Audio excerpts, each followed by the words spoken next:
BSB যিখন college আছে এখন কলেজ ভট্টদেৱ বিশ্ববিদ্যালয়ৰ অধীনত এখন অংশীদাৰী কলেজ। এখন কলেজৰ মই প্ৰথম আহিছোঁ বহু দিনৰ মূৰত মই আহিবৰ সময় মানে কিবা কাৰণ মিলা নাছিলে আহি পেলাই মই যথেষ্ট অভিভূত হৈ পৰিছোঁ আৰু যিটো উদ্দেশ্যত আজি আহিলোঁ মোক এটা অনুষ্ঠান উদ্বোধন কৰিব মাতিলে এখন নেশ্যনেল লেভেলৰ ছেমিনাৰ ICCSR এখন স্পন্সৰ কৰিছে women and digital India opportunities challenges and future directions. টপিকটো যথেষ্ট ভাল হৈছে আৰু এই টপিকটোৰ যোগেদি আমাৰ এটা সমাজলৈ এটা মেছেজো যাব বুলি মই ভাবিছোঁ, এটা বাৰ্তা তেখেতসকলে বহন কৰিব পাৰিব বুলি মই ভাবিছোঁ।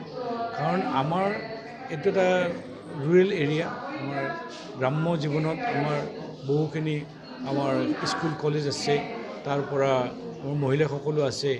এই মহিলাসকলক বৰ্তমান যুগৰ যিটো ডিজিটেল টেকন'লজিৰ যে উত্তৰণ, এই উত্তৰণত আমাৰ মহিলাসকলক কেনেকৈ আগুৱাই লৈ যাব পাৰিব লাগিব আৰু তাৰ কাৰণে যিটো এৱাৰনেছ হ'ব লাগিব, তেওঁলোকক সজাগতা সৃষ্টি কৰিব লাগিব। এই সজাগতাৰ কাৰণে এনেকুৱা এখন ছেমিনাৰ যথেষ্ট উপকৃত কৰিব বুলি মই ভাবোঁ। মই ধন্যবাদ জনাইছোঁ কলেজ কৰ্তৃপক্ষক, ধন্যবাদ জনাইছোঁ ICCSR। মোৰ প্ৰথম অনুভৱ যে এনেকুৱা ধৰণৰ ঠাইবিলাকলৈ আহিলে আমি অনুভৱ কৰিব পাৰোঁ যে আমি সমাজৰ হৈ কিয় বেছি নৈতিকতাৰে বা সমাজৰ উন্নতিৰ কাৰণে কাম কৰিব লাগে। আৰু যিটো কথা কোৱা হৈছে যে পিছপৰা অঞ্চল, তেনেকুৱা ধৰণৰ পিছপৰা অঞ্চলৰ ধাৰণাবিলাক এতিয়া কমি গৈছে। এতিয়া যিহেতু আমি এটা সৰ্বভাৰতীয় বা বিশ্বৰ লগত আমি যোগাযোগ ৰাখিব পাৰোঁ, আজিৰ যিটো আমি বিষয় লৈছোঁ যে ওমেন এণ্ড ডিজিটেল লিটাৰেচি, মহিলা আৰু ডিজিটেল লিটাৰেচিৰ কথা, মহিলা বুলিয়েই নহয়, এতিয়া গোটেই আমাৰ মানুহকেই ডিজিটেল লিটাৰেচিৰ কথা লাগে। বিভিন্ন ধৰণৰ সুবিধা আছে। মই ইয়ালৈ আহি পেলাই সঁচাই ভাল অনুভৱ কৰিছোঁ।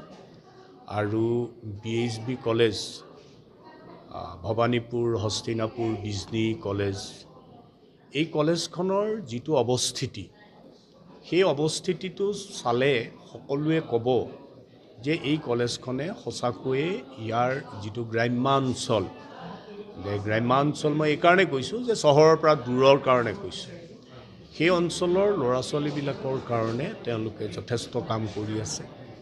ইয়াৰ শিক্ষক শিক্ষয়িত্ৰীসকলে যথেষ্ট যত্ন কৰি আছে। তাৰ এটাই মাত্ৰ মই উদাহৰণ দিম যে তেওঁলোকে কৰি থকা কামবিলাক যথেষ্ট গুৰুত্বপূৰ্ণ এইকাৰণে যে আজিৰ তাৰিখত ভাৰতবৰ্ষত ইণ্টিগ্ৰেটেড টিচাৰ এডুকেশ্যন প্ৰগ্ৰেম, এতিয়া যিটো BEd প্ৰগ্ৰেম, সেই BEd পাঠ্যক্ৰমটো এতিয়া 2 বছৰীয়া নহয় 4 বছৰীয়া হৈ গ'ল।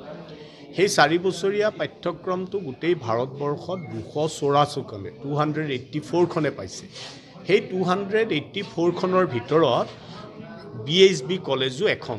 সেইকাৰণে মই কৈছোঁ যে BSB কলেজে তেওঁলোকৰ যিটো সক্ষমতা, তেওঁলোকৰ এক্সপাৰ্টিজ হওক, শিক্ষক শিক্ষয়িত্ৰীসকলৰ অধ্যক্ষৰ যিটো কাম কৰাৰ স্পৃহা, সেই স্পৃহাটো মই নিজে অনুভৱ কৰিছোঁ আৰু আশা ৰাখিছোঁ যে গ্ৰাম্য অঞ্চলৰ যিটো ধাৰণা, সেই ধাৰণাটো আমি সলনি কৰিব পাৰিম যদিহে আমি BHB কলেজক এটা চেণ্টাৰ অফ এক্সেলেঞ্চ হিচাপে আমি গঢ় দিব পাৰোঁ।